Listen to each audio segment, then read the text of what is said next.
ഈശോയിൽ സ്നേഹമുള്ള പ്രിയ സഹോദരി സഹോദരന്മാരെ, നമ്മൾ ആണ്ടുവട്ടത്തിലെ 6ാമത്തെ ഞായറാഴ്ചയിലേക്ക് പ്രവേശിക്കുകയാണ്. യേശു നൽകുന്ന സുവിശേഷ സൗഭാഗ്യങ്ങളാണ് ഇന്ന് സഭാമാതാവ് ദിവ്യബലിമധ്യേയുള്ള സുവിശേഷമായി നമുക്ക് നൽകിയിരിക്കുന്നത്. മത്തായി എഴുതിയ സുവിശേഷത്തിലും നമ്മൾ യേശുവിൻ്റെ മലയിലെ പ്രസംഗം കാണുന്നുണ്ട്. എങ്കിലും ലൂക്കാ സുവിശേഷകൻ ആ സുവിശേഷ സൗഭാഗ്യങ്ങൾ അവതരിപ്പിക്കുന്നത് തികച്ചും വ്യത്യസ്തമായ ഒരു കോണിലൂടെ വീക്ഷിച്ചുകൊണ്ടാണ്.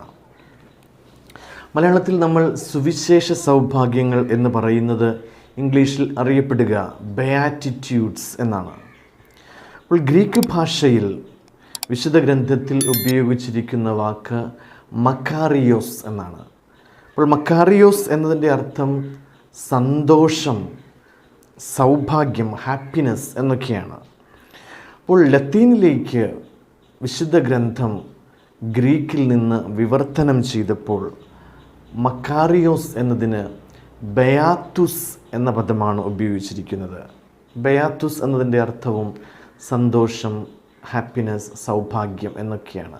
അപ്പോൾ ഈ ബയാത്തുസ് എന്ന വാക്കിൽ നിന്നാണ് ബയാറ്റിറ്റ്യൂഡ്സ്, സൗഭാഗ്യങ്ങൾ എന്നുള്ള ഈ പദം ഉണ്ടായിരിക്കുന്നത്, നമുക്കൊക്കെ സുപരിചിതമായിരിക്കുന്നത്. പ്രിയപ്പെട്ടവരെ, എവങ്കേലിയം ക്രിസ്തിയിലേക്ക് സ്വാഗതം.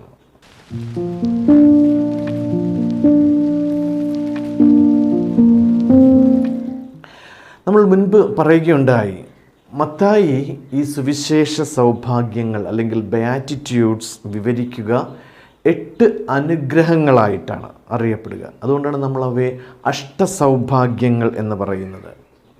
എന്നാൽ ലൂക്ക ഇത് അവതരിപ്പിക്കുന്നത് 4 അനുഗ്രഹങ്ങളും 4 ദുരിതങ്ങളും 4 ശാപങ്ങളുമായിട്ടാണ്. പണ്ഡിതന്മാർ പറയുക, ഒരുപക്ഷെ ഈശോ ഈ സൗഭാഗ്യങ്ങൾ ഒന്നിലേറെ തവണ അവരോട് പറഞ്ഞിട്ടുണ്ടാകാം. അതായിരിക്കാം ഈ 2 വിധത്തിലുള്ള അവതരണത്തിൻ്റെ കാരണമെന്നുള്ളത്. അപ്പോൾ ഒരേ സമയം അനുഗ്രഹവും ദുരിതവും, അതായത് ശാപവും പ്രഘോഷിക്കുന്നത് നമ്മൾ വിശുദ്ധ ഗ്രന്ഥത്തിൽ മറ്റ് സന്ദർഭങ്ങളിലൊക്കെ നമ്മൾ കാണുന്നുണ്ട്. ഉദാഹരണത്തിന് ഇന്നത്തെ നമ്മുടെ 1ാമത്തെ വായനയിൽ ജെറമ്യ പ്രവാചകനും അപ്രകാരം തന്നെ ചെയ്യുന്നുണ്ട്. ജെറമ്യ പ്രവാചകൻ പറയുക, മനുഷ്യനെ ആശ്രയിക്കുകയും കർത്താവിൽ നിന്ന് ഹൃദയം തിരിക്കുകയും ചെയ്യുന്നവൻ ശപ്തൻ, ശപിക്കപ്പെട്ടവൻ. എന്നാൽ കർത്താവിൽ ആശ്രയിക്കുന്നവൻ അനുഗ്രഹീതൻ. അപ്പോൾ അവിടെ ഒരു അനുഗ്രഹവും ശാപവും ഒരുപോലെ തന്നെ ഒരേ സമയം തന്നെ പ്രഘോഷിക്കുന്ന ആ ഒരു രീതി വിശുദ്ധ ഗ്രന്ഥത്തിൽ മറ്റ് ഒരു സന്ദർഭത്തിൽ കൂടി നമ്മൾ ഇത് കാണുന്നുണ്ട്, അനുഗ്രഹവും ശാപവും നൽകുന്നത്. ആ ഭാഗം ഈ നമ്മൾ കുറച്ചുകൂടെ മനസ്സിലാക്കുന്നത്, ഈ ലൂക്കായുടെ സുവിശേഷ ഭാഗം കൂടുതൽ ആഴത്തിൽ മനസ്സിലാക്കുവാനായിട്ട് പഴയ നിയമത്തിലെ നിയമാവർത്തന പുസ്തകത്തിലെ ഈ അനുഗ്രഹവും ശാപവും ഒരുമിച്ച് നൽകുന്നത് നമുക്കൊന്ന് മനസ്സിലാക്കാൻ ശ്രമിക്കാം. അല്ലെങ്കിൽ ഈ ലൂക്ക എഴുതുന്ന ഈ സുവിശേഷ ഭാഗം നമുക്ക് വളരെ കഠിനമായിട്ട് അനുഭവപ്പെടും. വളരെ ഹാർഷായിട്ടുള്ള വാക്കുകളാണ് ഈശോ ഉപയോഗിക്കുക. സമ്പന്നരെ നിങ്ങൾക്ക് ദുരിതം. എന്തിനാണ് സമ്പന്നരോട് ദുരിതം പറയുക? സമ്പത്തുണ്ടായിരിക്കുക അല്ലെങ്കിൽ സമ്പന്നരായിരിക്കുക എന്നതിൽ എന്താണ് തെറ്റ്? ഇപ്പോൾ സംതൃപ്തരായവരെ നിങ്ങൾക്ക് ദുരിതം, നിങ്ങൾക്ക് വിശക്കും. അപ്പോൾ ഭക്ഷണം കഴിച്ച് ഒരു വയറ് നിറഞ്ഞിരിക്കുന്ന ആ ഒരു സംതൃപ്തിയിൽ എന്താണ് കുഴപ്പം? എന്താണ് തെറ്റുള്ളത്?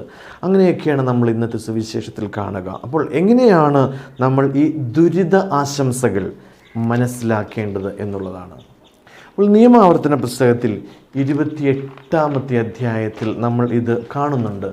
മോശ ജനങ്ങളോട് അനുഗ്രഹത്തിൻ്റെയും ശാപത്തിൻ്റെയും ഒരു പട്ടിക തന്നെ നൽകുന്നുണ്ട്. അപ്പോൾ അനുസരണത്തിന്, കർത്താവിനെ അനുസരിക്കുന്നവന് അനുഗ്രഹത്തിൻ്റെ ഒരു പട്ടികയും കർത്താവിനോട് അനുസരണക്കേട് കാണിക്കുന്നവന് ശാപത്തിൻ്റെയും ദുരിതത്തിൻ്റെയും ഒരു പട്ടികയും നൽകുന്നുണ്ട്. അപ്പോൾ നിയമാവർത്തന പുസ്തകം 28ാമത്തെ അധ്യായം, അത് വിശുദ്ധ ഗ്രന്ഥത്തിലെ ഏറ്റവും വലിയ അധ്യായങ്ങളിലൊന്നാണത്. അപ്പോൾ എന്താണ് നാം അവിടെ കാണുക? നമുക്കത് വായിക്കുവാനുള്ള സമയമില്ല, ചുരുക്കമായിട്ട് പറയാം.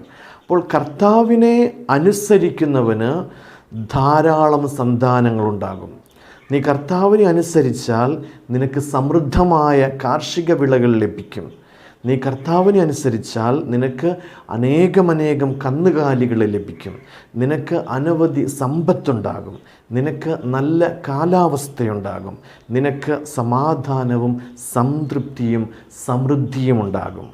അതായത് നീ കർത്താവിനെ അനുസരിച്ചാൽ നിനക്ക് ഈ ഭൂമിയിൽ എല്ലാവിധമായ അനുഗ്രഹങ്ങളും ഉണ്ടാകും.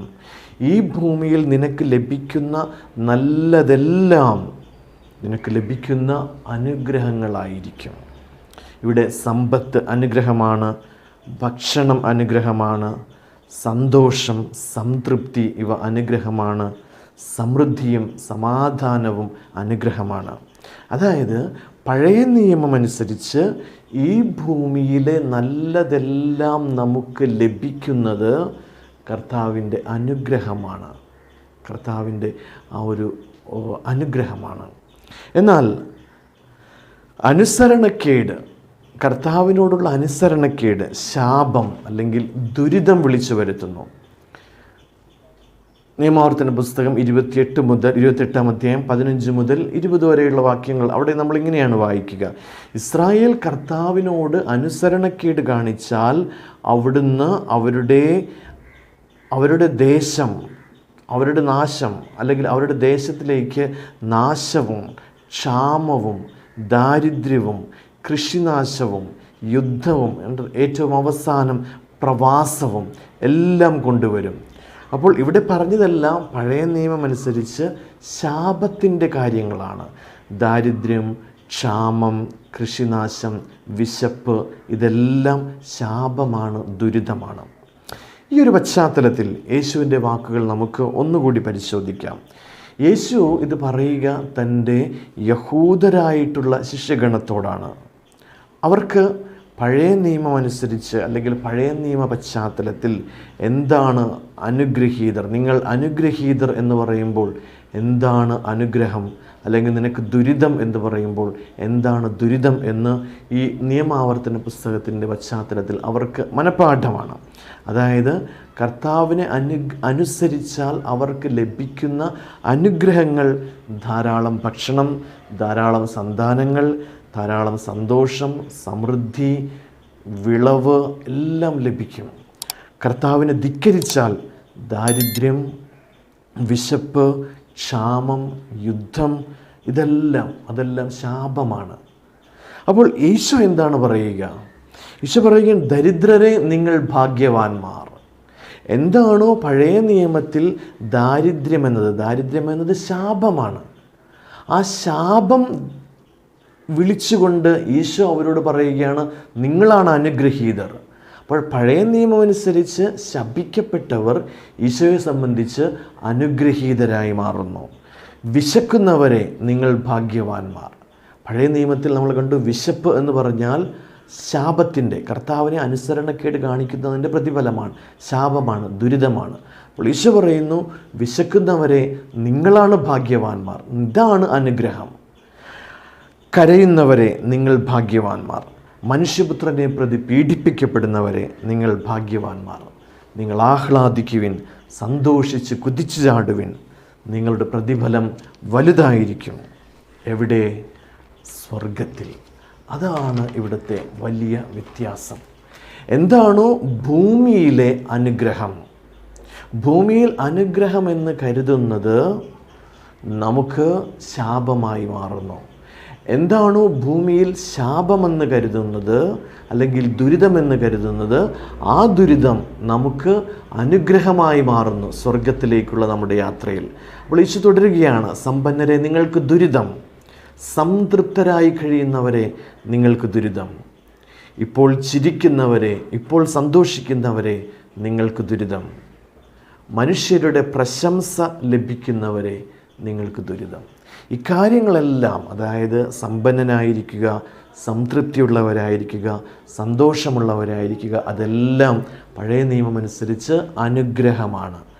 അതായത് പഴയ നിയമത്തിൻ്റെ അനുഗ്രഹങ്ങൾ ഇവിടെ ശാപമായി മാറുന്നു, ദുരിതമായി മാറുന്നു. എന്നാൽ പഴയ നിയമത്തിലെ എന്താണോ ദുരിതം എന്ന് വിശേഷിപ്പിക്കപ്പെടുന്നത്, അത് അനുഗ്രഹത്തിൻ്റെ കാരണമായി മാറുന്നു. അപ്പോൾ പഴയ ഉടമ്പടിയിലെ അനുഗ്രഹം പുതിയ ഉടമ്പടിയിലെ ശാപമായി മാറുന്നു. അതായത് നിങ്ങൾ സ്വർഗത്തിൽ സമ്പാദ്യം സ്വരൂപിക്കുക എന്നാൽ അത് സഹനത്തിലൂടെയാണ്, ദാരിദ്ര്യത്തിലൂടെയാണ്, വിശപ്പിലൂടെയാണ്, കരച്ചിലിലൂടെയാണ്. അത് സുവിശേഷത്തെ പ്രതി, മനുഷ്യപുത്രനെ പ്രതി പീഡനങ്ങൾ ഏൽക്കുന്നതിലൂടെയാണ്. പുതിയ ഉടമ്പടിയിൽ ഈ ഭൂമിയിലെ അനുഗ്രഹങ്ങൾ എന്ന് നമ്മൾ കരുതുന്നത് അപകടകാരികളാണ്. നമ്മുടെ ആത്മീയ ജീവിതത്തിന്, നമ്മുടെ സ്വർഗീയ പ്രവേശനത്തിന് അപകടകാരികളാണ്. അതുകൊണ്ടാണ് ഈശോ പറയുക, സമ്പന്നരെ നിങ്ങൾക്ക് ദുരിതം. സുവിശേഷത്തിൽ മറ്റൊരിടത്ത് അവിടെ നിന്ന് പറയുന്നുണ്ട്, ധനവാൻ സ്വർഗരാജ്യത്തിൽ പ്രവേശിക്കുന്നത് ഒട്ടകം സൂചിക്കുഴയിലൂടെ കടക്കുന്നതിനേക്കാൾ കഠിനമാണ്. എന്തുകൊണ്ടാണ്? കാരണം നിങ്ങളുടെ സമ്പത്ത് എവിടെയാണ്, അവിടെയായിരിക്കും നിങ്ങളുടെ ഹൃദയവും. നമ്മുടെ ആത്മാവിനെയും ശരീരത്തെയും സ്വർഗത്തിൽ നിന്ന് വലിച്ച് താഴേക്കിടുവാനുള്ള ശക്തി നമ്മുടെ സമ്പത്തിനുണ്ട്. നമ്മുടെ മുഴുവൻ ശ്രദ്ധയും ഭൗമികമായ കാര്യങ്ങളിൽ മാത്രം തളച്ചിടുവാൻ തക്ക ശക്തി നമ്മുടെ സമ്പത്തിനുണ്ട്. അപ്പോൾ അതുകൊണ്ടാണ് ഈശോ പറയുക, സമ്പന്നരെ നിങ്ങൾ സൂക്ഷിച്ചില്ല എങ്കിൽ നിങ്ങൾക്ക് ദുരിതം, അപകടം വരുന്നു. രണ്ടാമത് ഈശോ പറയുന്നു, ഇപ്പോൾ സംതൃപ്തിയുള്ളവരെ നിങ്ങൾക്ക് ദുരിതം. എന്തുകൊണ്ടാണ്? സംതൃപ്തരായിരിക്കുക എന്ന് പറഞ്ഞാൽ നല്ലൊരു കാര്യമാണ്. എന്നാൽ ഈശോ പറയുന്നത് നിങ്ങൾക്ക് ദുരിതം. കാരണം നിങ്ങൾക്ക് ഭൗമികമായ സുഖങ്ങളിൽ മാത്രം സംതൃപ്തി കണ്ടുകൊണ്ട് ആത്മീയമായതിനെക്കുറിച്ച്, സ്വർഗീയമായതിനെ അവഗണിച്ചുകൊണ്ട്, സ്വർഗീയമായതിനു വേണ്ടി പരിശ്രമിക്കാതെ ഞാൻ സംതൃപ്തനാണ്, ഇതുകൊണ്ട് ഞാൻ സംതൃപ്തനാണ്, ദൈവത്തിനു വേണ്ടി അന്വേഷിക്കാതെ ആ സംതൃപ്തി അടയുവാനുള്ള സാധ്യതയുണ്ട്. അത് അപകടകരമാണ്. എനിക്ക് എല്ലാമായി, ഇനി ദൈവത്തെ എനിക്ക് ആവശ്യമില്ല, ദൈവത്തെ പോലും എനിക്ക് ആവശ്യമില്ല, ആത്മരക്ഷയെക്കുറിച്ച് ഞാൻ ഇനി ചിന്തിക്കുന്നില്ല എന്ന വ്യർത്ഥമായ ഒരു ആത്മസംതൃപ്തി, അത് അപകടകരമാണ്. സംതൃപ്തരായിരിക്കുന്നവരെ നിങ്ങൾ വിശക്കും, ദൈവത്തിനു വേണ്ടി വിശക്കും.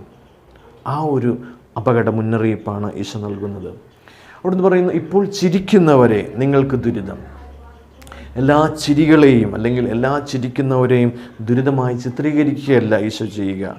ഈ ഭൂമിയിലെ സന്തോഷത്തിൽ മതിമറന്ന് ചിരിക്കുന്നവരോടാണ് ഈശോ ഈ മുന്നറിയിപ്പ് പറയുക. അത് അപകടകരമാണ്. ഈ ഭൂമിയിൽ സന്തോഷങ്ങളിൽ മതിമറന്ന് ചിരിക്കുന്നവൻ കാണാതെ പോകുന്ന പല കാര്യങ്ങളുമുണ്ട്. എൻ്റെ സഹോദരൻ്റെ ആവശ്യങ്ങൾ ഞാൻ കാണാതെ പോകുന്നു, എൻ്റെ സഹോദരൻ്റെ വേദന ഞാൻ കാണാതെ പോകുന്നു, സ്വർഗരാജ്യത്തിൻ്റെ നന്മകൾ ഞാൻ കാണാതെ പോകുന്നുണ്ട്. നിങ്ങളുടെ ചിരി, ഈ ഭൂമിയിലെ ചിരിയിലൂടെ നിങ്ങൾക്ക് സ്വർഗരാജ്യം നഷ്ടപ്പെടുവാനുള്ള സാധ്യതയുണ്ട്. അങ്ങനെ വരുമ്പോൾ പിന്നീട് നിങ്ങൾ കരയേണ്ടതായി വരും. ദൈവത്തെയും സ്വർഗരാജ്യത്തെയും നഷ്ടപ്പെടുത്താതിരിക്കുവാൻ ഈശോ ഒരു മുന്നറിയിപ്പ് നൽകുകയാണ്. അവസാനമായി, മനുഷ്യർ നിങ്ങളെ പ്രശംസിച്ചുകൊണ്ട് സംസാരിക്കുമ്പോൾ നിങ്ങൾക്ക് ദുരിതം. അവരുടെ പിതാക്കന്മാർ വ്യാജ പ്രവാചകന്മാരോടും അങ്ങനെ തന്നെ ചെയ്തിട്ടുണ്ട്. അതായത് നേരത്തെ വ്യാജ പ്രവാചകന്മാരുണ്ടായിരുന്നു. അവരെ ആരും പീഡിപ്പിക്കുകയോ അവരെക്കുറിച്ച് മോശം പറയുകയോ ഒന്നും ചെയ്തിട്ടില്ല. മറിച്ച് അവരെക്കുറിച്ച് പ്രശംസിച്ച് പറയുന്നവരായിരുന്നു അധികവും. എന്നാൽ അതിൻ്റെ അർത്ഥം അവർ ദൈവത്തിൻ്റെ യഥാർത്ഥ സന്ദേശവാഹകരായിരുന്നു എന്നല്ല. അവരുടെ വ്യാജത്വം കൊണ്ട് അവർ പ്രശംസ പിടിച്ചു പറ്റി, സന്തോഷിച്ചു. ആയതിനാൽ നിങ്ങളെ പ്രശംസിച്ച് പറയുമ്പോൾ നിങ്ങളും ഒരു അപകടത്തിൻ്റെ വക്കിലാണ്. ഈ വ്യാജ പ്രവാചകന്മാർക്ക് സംഭവിച്ച അതേ അപകടത്തിൻ്റെ വക്കിലാണ് നിങ്ങളും. അപ്പോൾ നിങ്ങൾ സൂക്ഷിക്കുക, നിങ്ങൾക്ക് ദുരിതം നിങ്ങളെ കാത്തിരിക്കുന്നു. അപ്പോൾ പ്രിയപ്പെട്ടവരെ, ഈശോയുടെ പുതിയ ഉടമ്പടിയിൽ അനുഗ്രഹങ്ങൾ ഉടലെടുക്കുന്നത് എന്താണ്? ലോകം ശാപം എന്ന് കരുതുന്നത്, ലോകം ദുരിതം എന്ന് കരുതുന്നതിൽ നിന്നാണ് ഈശോയുടെ അനുഗ്രഹങ്ങൾ ഉടലെടുക്കുന്നത്. ഇത് ഉൾക്കൊള്ളുക. വളരെ ബുദ്ധിമുട്ടാണ്. എങ്ങനെയാണ് നമുക്കിത് ഇങ്ങനെയുള്ള പഠനങ്ങൾ, ഇങ്ങനെയുള്ള ആ ഒരു ആത്മീയ വിചാരങ്ങൾ ഉൾക്കൊള്ളുവാനായിട്ട് സാധിക്കുക? അനുഗ്രഹങ്ങൾ ദുരിതങ്ങളും ദുരിതങ്ങൾ അനുഗ്രഹങ്ങളുമാവുക എന്നൊക്കെ പറയുന്നത് മനസ്സിലാക്കുവാനും ഉൾക്കൊള്ളുവാനും ഒക്കെ നമുക്ക് ബുദ്ധിമുട്ടുള്ള കാര്യങ്ങളാണ്. പ്രിയപ്പെട്ടവരെ, ഇത് നമുക്ക് മനസ്സിലാകുന്നില്ല എങ്കിൽ അത് മനസ്സിലാക്കുവാൻ ഒരു എളുപ്പ വഴിയുണ്ട്. ക്രൂശിത രൂപത്തിലേക്ക് നോക്കുക. ക്രൂശിത രൂപത്തിലേക്ക് നോക്കുക. എങ്ങനെയാണ് എല്ലാ അനുഗ്രഹങ്ങളുടെയും അനുഗ്രഹം എന്ന് നമുക്ക് പറയാവുന്ന ആ ദൈവിക രക്ഷ ലോകത്തിന് ലഭിച്ചത്? കുരിശിലൂടെയാണത്. ലോകം മുഴുവൻ ശാപമെന്ന് കരുതിയിരുന്ന കുരിശിലൂടെ, ലോകം മുഴുവൻ ദുരന്തം എന്ന് കരുതിയിരുന്ന കുരിശിലൂടെയാണ്. കുരിശിലേറിയവൻ ശപിക്കപ്പെട്ടവൻ എന്ന് കരുതിയിരുന്ന, ലോകത്തിൻ്റെ ചിന്തയിൽ നിന്ന് അങ്ങനെ കരുതിയിരുന്നവർ, ആ മനുഷ്യനാണ് ഏറ്റവും അനുഗ്രഹീതനായിരുന്നത്.